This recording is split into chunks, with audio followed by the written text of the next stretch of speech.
Ora, é convidado desta edição da noite o Presidente do Grupo Parlamentar da UNITA, Adalberto Costa Júnior. Muito boa noite. Muito obrigado por ter vindo.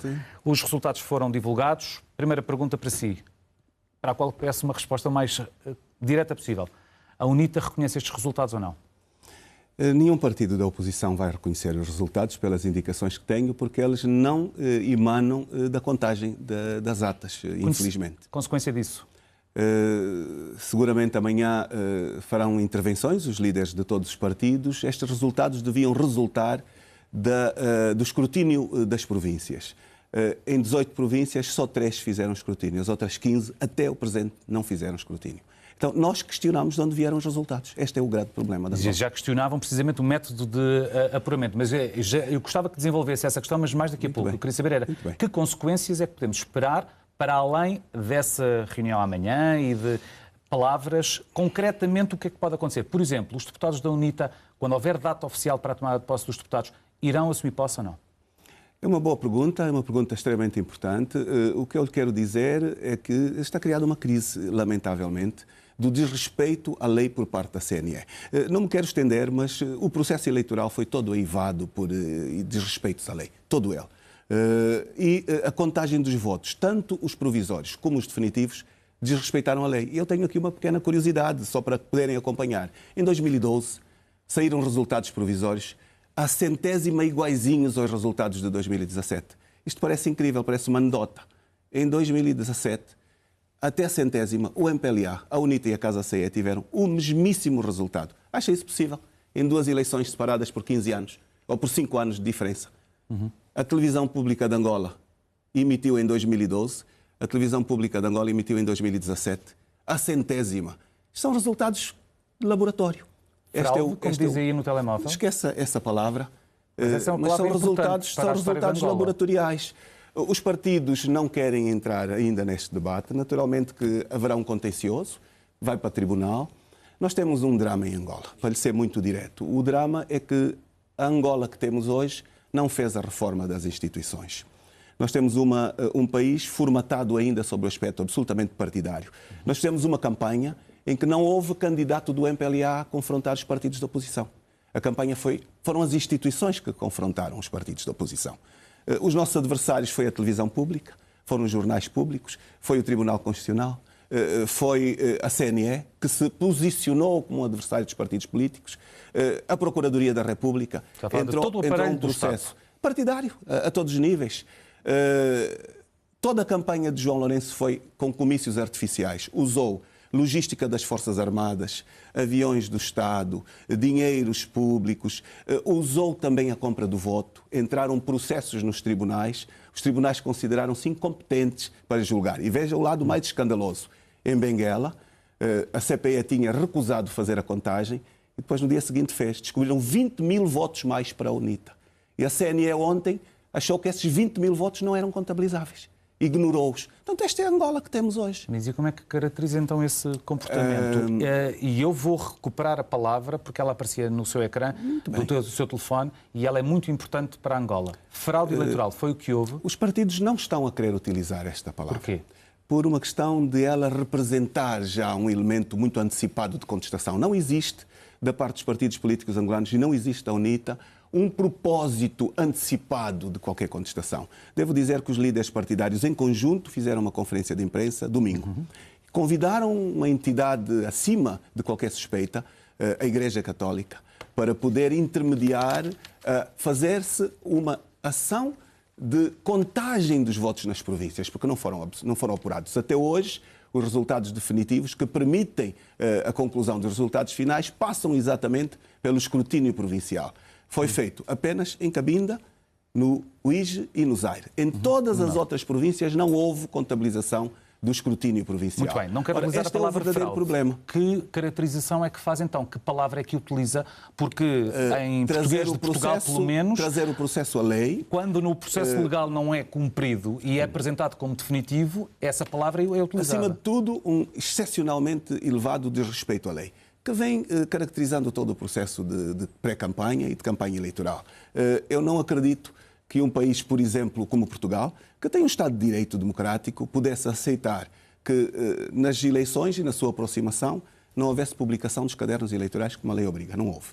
Não houve credenciamento de uma parte dos observadores. Como sempre, lamentavelmente, repetimos o mesmo ato. Não houve publicação dos membros das mesas eleitorais. O escrutínio dos resultados não obedeceu ao que está formatado na lei. Os resultados provisórios, pela lei, saem das assembleias para os municípios, estes enviam um fax para as províncias e o fax das províncias vai para a CNE. A sala de escrutínios da CNE teve lá toda a noite sentados os comissários nacionais, os mandatários e não chegou nada lá. Surpresa dos nomeados, alguém de fora aparece com um resultado que eles, mandatados, não sabiam de onde veio. Devo-lhe dizer que neste preciso momento acabou em Luanda uma conferência de imprensa dos comissários nacionais da CNE que não se revêem neste resultado. Isto é muito grave. Portanto, estou-lhe a dizer que há 7 comissários nacionais da CNE fizeram uma conferência de imprensa a demarcar-se do anúncio destes resultados, porque consideram que têm uma obrigação de um compromisso para com o povo, de um juramento de respeito à Constituição, e estes resultados não respaldam o respeito à lei. E, portanto, veja, dentro da CNE, não houve assinatura à ata final por parte deste grupo de cidadãos. Falou Portanto, na Constituição. Deixe-me aproveitar essa dica, porque gostava que nos explicasse a nós portugueses o modelo em Angola no que diz respeito à tomada de posse. Não sabemos ainda uma data para a tomada de posse dos deputados, mas já há uma data para a tomada de posse do novo Presidente da República e a forma como ele é empossado é diferente daquilo a que nós estamos habituados em Portugal. Para quem nos acompanha, vamos ser mesmo muito diretos.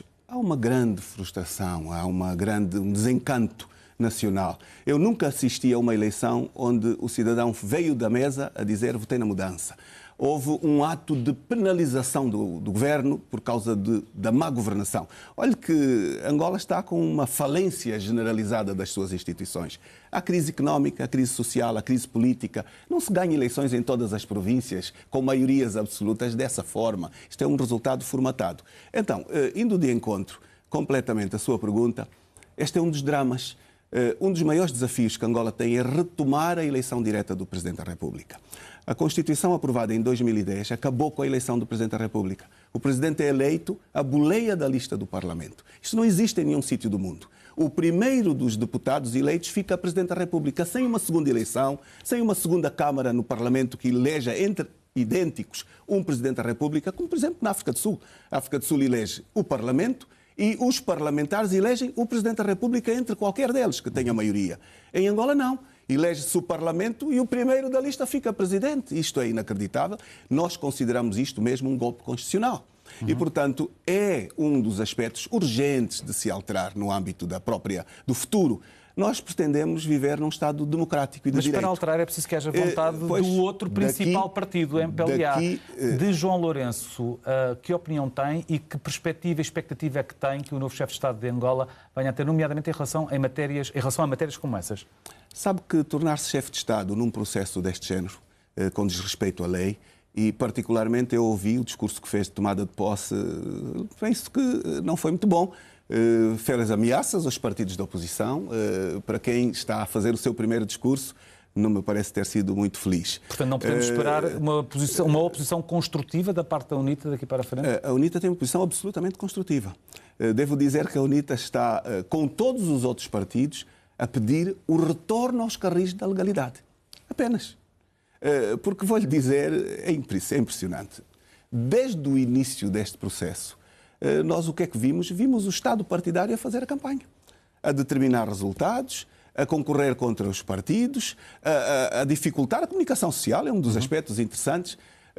Os observatórios que a sociedade civil criou para a observação das eleições provaram, por exemplo, uma transmissão quase de 24 horas para o MPLA na televisão pública, nenhum comício transmitido por parte da televisão pública dos outros partidos. Repare, toda uma inteira campanha com a inexistência de um debate público. O João Lourenço furtou-se a todos os debates.